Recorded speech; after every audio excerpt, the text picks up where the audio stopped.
చాలామంది చదువు లేదనో ఇంకోటి లేదనో సేవ ముందుకు వెళ్ళటం లేదనో బాధపడతారు. కానీ దేవుడు వాడుకుంటే చదువు అవసరం లేదు, ధనం అవసరం లేదు, ఇంకోటి అవసరం లేదు. చూడండి, అయ్యగారు మరి స్కూల్కి వెళ్ళలేదు, చాచా జాజ్యాలు కూడా రావని చెప్తున్నారు అయ్యగారు వాళ్ళ వరుసలో.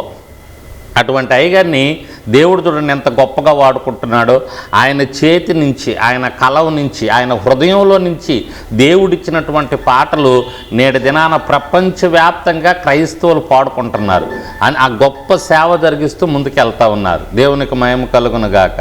కాబట్టి ప్రభునందు పిల్లరా, కావలసింది దేవుని కృప. ఈ లోకంలో ఉన్నది ఆ టాలెంట్స్ లేకపోతే ఇంకోట కాదు. దేవుని కృప ఉంటే, ఆయన వాడుకుంటే ఎటువంటి వారినైనా వాడుకుంటాడు. మరి మల్లెల కృపారావు అయ్య గారిని ఆ విధంగా వాడుకుంటా నడిపిస్తూ ఉన్నాడు.